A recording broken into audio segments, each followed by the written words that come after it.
You know, when you walk past a pristine retail store window, it almost looks, well, effortless. Oh, totally. The lighting is perfectly balanced, the products are arranged just so, and the branding pulls you right in from the sidewalk.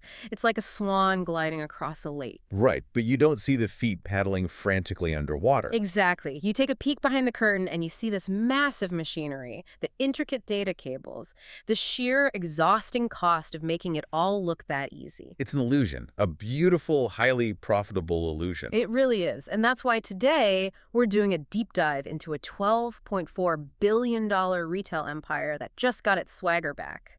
But that swagger, it came with a $1 billion bill. Yeah, we see the polished finished product on the shelf, Yep. but operating at scale in today's economy, I mean, it requires an incredibly complex Would engine. agree. It takes a massive amount of effort just to stay afloat, let alone to actually speed up and pass your competitors. Which is exactly why we are pulling apart Ulta Beauty's Q4 and full year 2026 earnings report. This was dated March 12, 2026. A really revealing report, honestly. Our mission today is to figure out how this massive brick and mortar and digital retailer is not just surviving in a weird economic environment, but actively thriving. Yeah, this isn't just a spreadsheet of beauty products. It's a masterclass in how modern businesses actually scale.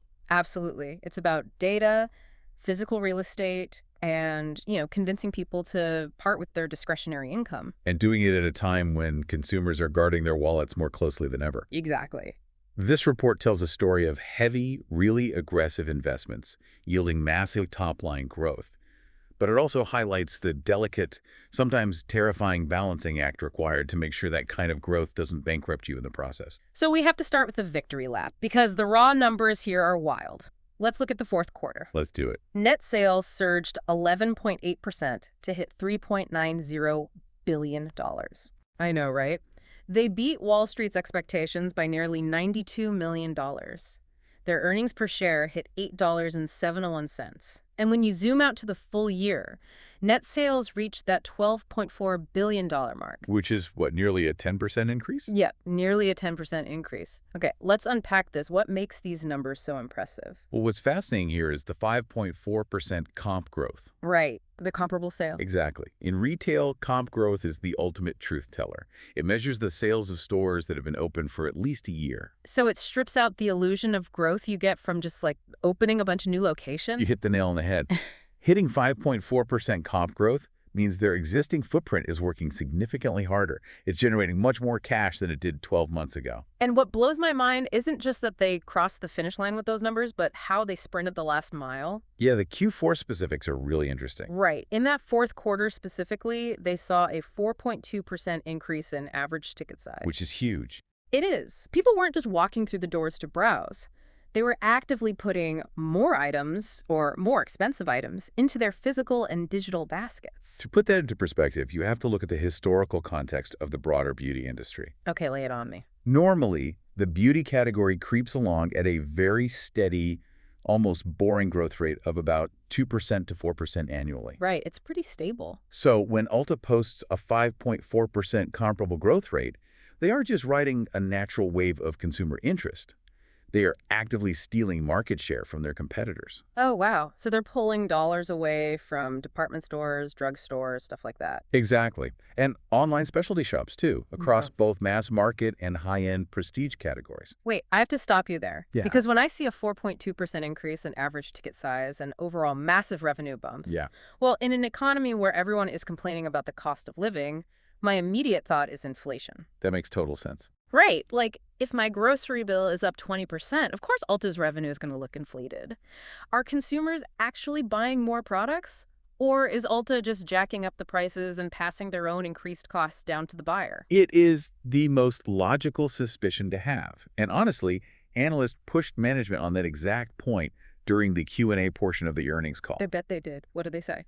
The management team defended the numbers by pointing out that while there are always pricing increases in retail, those hikes currently only impact about 10% to 15% of their overall assortment. Oh, really? Just 10 to 15%? Yeah, they actually view the current pricing environment as normalized compared to the volatility of the last few years. So it's not just a pricing trick. No, the data suggests this isn't a smoke and mirrors trick relying on inflation. This is genuine volume-driven growth. more products are moving off the shelves. Okay, but beating inflation isn't just about tweaking your prices or hoping people show up. You can't pull that off unless your customers are obsessed enough to absorb those costs. Very true. So what is Ulta doing to manufacture that level of obsession? Massive market share gains require a giant magnet to capture and keep attention. Well, that magnet is the absolute core of their current growth strategy. They call it Ulta Beauty Unleashed. Unleashed. Catchy. Right. It was their overarching playbook for 2025, heavily focused on driving core growth, scaling up new ventures, and modernizing their foundation. Okay. And the absolute bedrock of that entire strategy is their loyalty program. Yes, the loyalty program. The scale of this thing is hard to wrap your head around. They grew their active member base to a record 46.7 million people. It's massive. That is larger than the entire population of many countries. And they didn't get there by just asking for an email address at the register. No, definitely not. They executed over 100,000 in-store events. They ran massive celebrity-driven campaigns like the 12 Days of Giftmas featuring brand founders. A brilliant campaign, by the way. But here's my fundamental question for you. Are these 46.7 million people loyal to Ulta? Or are they loyal to the specific brands that Ulta happens to sell? Ah, that's the big question. Like, to use a movie theater analogy, if I go to an AMC theater, am I loyal to AMC or am I just showing up because the new blockbuster Marvel movie happens to be playing there? That is the existential crisis every retailer faces. Because if you only care about the Marvel movie, you'll go to whichever theater is closest or cheapest. Right. Ulta's defense against that is a highly sophisticated omni-channel ecosystem they call Buy Anywhere, Fill Anywhere. Buy anywhere, fill anywhere. Okay. The genius is that the loyalty program acts as the glue. It's not just a plastic rewards card you keep in your wallet to get a free lipstick on your birthday. It is a massive, incredibly rich data engine. So it's less about rewarding the customer and more about, well, tracking their every move. I'd call it a mutual exchange of value, if we extend your movie theater analogy. Yeah, let's do it. If Ulta's the theater, their AI is the system that notices you always buy popcorn during action movies. So the next time a Marvel movie is coming out, it sends you a personalized coupon for a ticket and a free drink. Ulta is using that massive trove of first-party data from 46.7 million people to power an AI automated marketing system. So they know exactly what you want. Exactly. If you buy a $10 mass market mascara today, the algorithm logs that, analyzes your demographic profile, and figures out the exact right moment next month to pitch you a $60 luxury night serum. And because 60% of their online sales are now made directly through their app, they have complete control over that environment. Yes, that app adoption is crucial. They don't have to rely on Facebook or Google Ads to reach their own customers. Precisely. They own the direct relationship. They don't care if you buy a drugstore brand or a luxury brand as long as you buy it inside their app or their store. Right. They just want you in the building physically or digitally. Yeah. They become the indispensable platform for the consumer, which in turn makes them the indispensable platform for the beauty brands themselves. I mean, if you've ever walked into an Ulta for a basic cleanser and walked out a $150 pourer with a basket full of impulse buys, you've been a victim of this exact data engine. Guilty as charged. So, with that engine actively pulling customers into the ecosystem, let's look at what those 46.7 million people are actually putting into their carts. Because the changing composition of those baskets reveals some major cultural shifts. Oh, absolutely. The category performance breakdown in this report is like a mirror reflecting the current consumer mindset. The undisputed powerhouse of the fourth quarter was fragrance. It delivered double-digit comp growth. And it wasn't just the usual suspects either. Right. It wasn't just legacy department store perfumes. It was heavily fueled by exclusivity. They brought in brands like Noise, Sniff, and Drake's Summer Mink. Which drives massive hype. Totally. Then you look at hair care, which saw high single-digit growth, driven massively by Beyoncé's Secret launch. Another huge cultural moment. But the stat that really stopped me in my tracks is that skincare and wellness now make up 24% of their total sales. A quarter of the business. Yeah, and that segment is leaning heavily into K-beauty, Korean beauty, with brands like Medicube, Anua, and Peach and Lily. The massive shift towards skincare and wellness represents a fundamental evolution in how people view beauty. How so? It's moving away from purely cosmetic enhancement, just putting color on your face, and shifting toward holistic health, maintenance, and prevention. But why K-beauty specifically? What is it about that category that allows Ulta to upsell a customer from a basic face wash to a whole wellness routine? It comes down to clinical efficacy. Okay, efficacy. Yeah. K-beauty is famous for utilizing highly specific, often unusual active ingredients like snail mucin or centella, and focusing intensely on clinical results, like the whole glass skin trend. Oh yeah, the glass skin thing is everywhere. Right. When Ulta leans into K-beauty, they are leaning into products that promise and deliver visible results. That builds a massive bridge of trust with the consumer. That makes total sense. Once a customer trusts that the skincare works, they are much more willing to explore the broader wellness category, like ingestible supplements or high-tech beauty tools. Here's where it gets really interesting. It makes their merchandising strategy look less like a traditional retail buyer just trying to fill empty shelf space, and more like a masterfully curated music festival. I love that comparison. They aren't just stocking products, they are launching major cultural moments. You have Selena Gomez's rare beauty-breaking records, the exclusive launch of Balmain's new scent, and Beyoncé dropping hair care. That curation is their biggest competitive moat. Management explicitly talks about leveraging a low-to-lux portfolio, Low to luxe, meaning meaning they want to be the only place where a consumer can buy a cheap, reliable dry shampoo and a high-end luxury face cream in the exact same transaction. I see. But you can only fit so many products into a physical building. Right, which brings up their digital marketplace. The report mentions they introduced an online curated assortment with 5,000 extra SKUs. Yeah. And for anyone not deep in retail logistics, a SKU is a stock-keeping unit, basically an individual item or color variation. Adding 5,000 extra items to a physical store would absolutely destroy the layout. It would look like a warehouse. That is the brilliance of the digital mezzanine. The digital mezzanine. Yeah. By adding those 5,000 SKUs exclusively online, it allows them to capture incremental spending in trending niche categories, especially in that rapidly expanding wellness and K-beauty space. And they can do that without cluttering their physical aisles and overwhelming the in-store shopper. Exactly. And importantly, as CEO Keisha Steelman noted on the call, Ulta does the rigorous vetting so the customer doesn't have to. Oh, that's huge. The consumer knows that if a trendy K-beauty brand makes it onto Ulta's digital mezzanine, it has been researched and verified.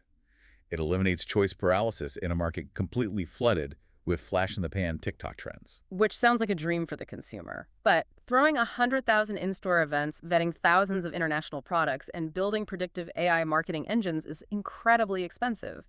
Oh, it's not cheap. Not at all. Which brings us to the serious financial friction in this earnings report. The intense pressure on their margins and their skyrocketing expenses. Yes.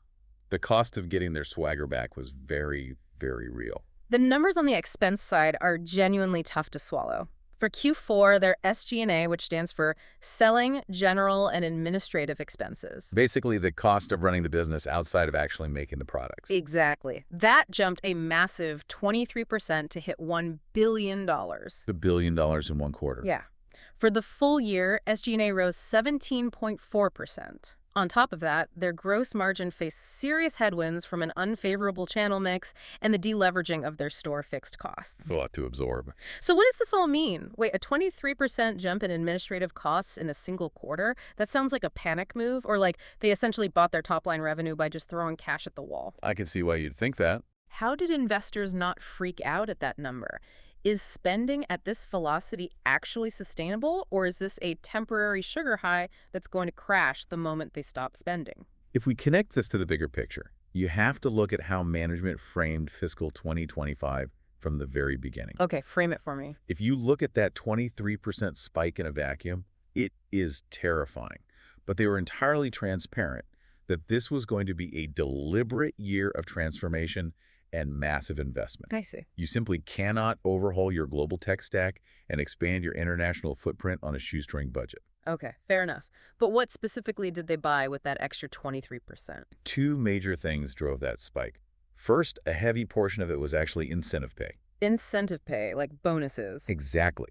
Because the company outperformed its aggressive financial targets, they rewarded their frontline and field associates. Oh, that's actually really smart.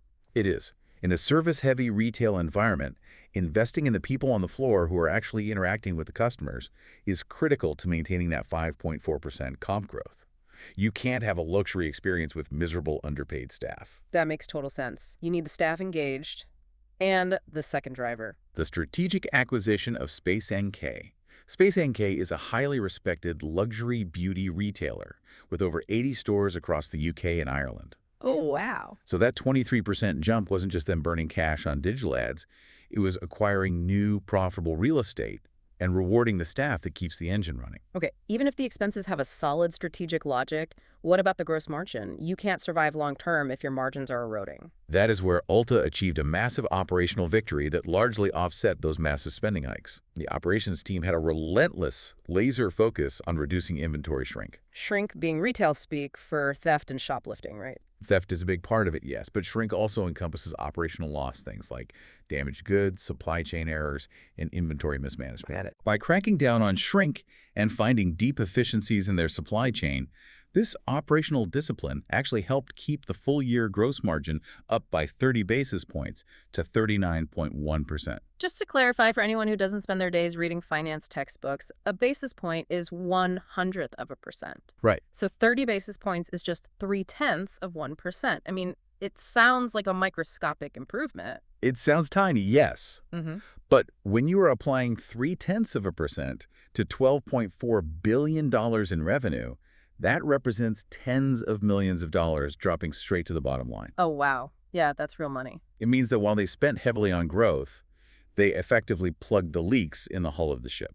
Seeing how they plug those leaks makes the transition to their 2026 strategy much clearer. Yeah. Because they've essentially explained to the market that the heavy margin-pressuring investments of 2025 were necessary to lay the concrete foundation. Exactly. Now, the entire discussion shifts to how they plan to harvest those investments in 2026 to return to highly profitable, sustainable growth. Yeah, 2025 was the year of planting the seeds and buying the farm. 2026 is intended to be the year of the harvest. And the guidance they laid out for 2026 is ambitious, but it feels calculated. They expect $13.1 to $13.2 billion in net sales. Which represents a solid 6% to 7% growth. Right. They expect gross margins to stay flat. Right. And they announced an intent to buy back $1 billion in their own stock, which is, the ultimate corporate signal of confidence. Definitely. But it's their operational plans that really jump off the page for me. Totally. They are officially launching on TikTok Shop. They're rolling out conversational AI for guest services. They are continuing their international expansion with the Space NK integration, plus moving into Mexico and the Middle East. It's a massive push. And they are opening 50 to 60 net new physical stores, but notably 15% of those will be a brand new, smaller format. There is a tremendous amount of strategic density in that 2026 outlook. Every single one of those initiatives is designed to feed into the others. The TikTok Shop integration is the one that really bends my mind.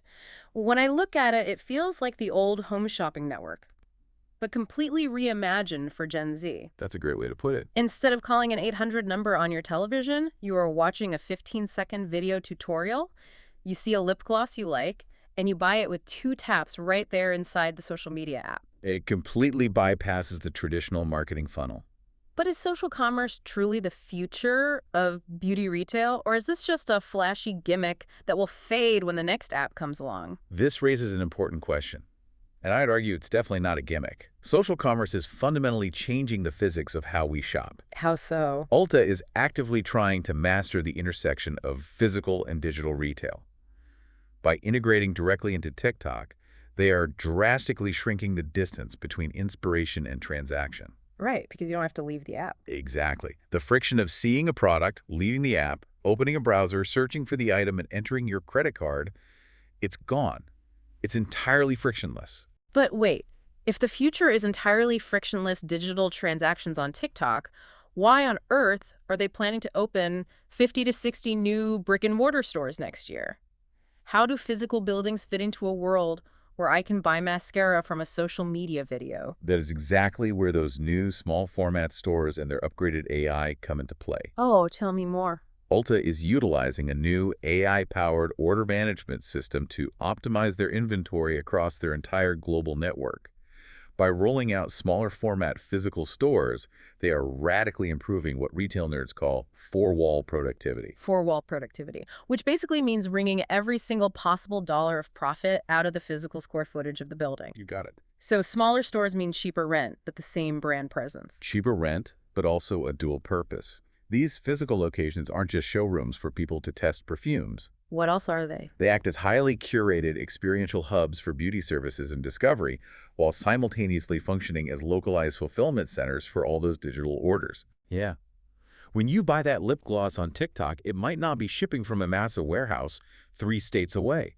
It might be getting packed by an employee in a small format Ulta 3 miles from your house. That is so smart. The digital arms drive the customer acquisition and the frequency of purchases, while the physical stores anchor the brand trust, provide the salon services, and handle the rapid local fulfillment. It is a completely closed, integrated loop. Wow. So to bring all of these different threads together, Ulta Beauty's Q4 2026 report really tells the story of a company that absolutely refused to coast. Definitely. When the industry standard was growing at 2% to 4%, they didn't just accept that pace. By investing heavily in their unleashed strategy, expanding their brand portfolio to capture both the drugstore shopper and the ultra-luxury buyer, and significantly upgrading their data infrastructure, they've positioned themselves as an absolute omni-channel powerhouse. It really is a textbook example of how a legacy retailer adapts and scales in the modern algorithmic era. And they've done it while navigating an incredibly cautious consumer environment. So whether you are prepping for a marketing meeting, studying broader macroeconomic retail trends, or just looking to understand how modern businesses convince us to open our wallets, Ulta serves as a masterclass. Absolute. They prove that leveraging first-party data through a massive loyalty program is the ultimate key to driving both physical foot traffic and digital sales. As we wrap up this analysis, I want to leave you with a final lingering thought to mull over. Let's hear it. As retailers like Ulta seamlessly blend conversational AI, frictionless social media, shopping platforms like TikTok, and these highly curated, smaller format physical hubs, Yeah. the very definition of what constitutes a store is fundamentally changing. Yeah. If an algorithm knows your specific skincare needs before you even realize you have them, and you can buy the exact solution instantly through a social video, which is then fulfilled and delivered by a local micro store, are we witnessing the end of traditional retail as we've always known it? And in its place, the birth of a completely new kind of tech-driven ambient lifestyle ecosystem that surrounds us at all times. It brings us right back to that pristine retail store window we started with. The glass is still there, and it still looks beautiful, but the machinery humming behind it has become smarter, faster, and completely intertwined with our digital lives. Thanks for going on this deep dive with us today. We'll see you next time.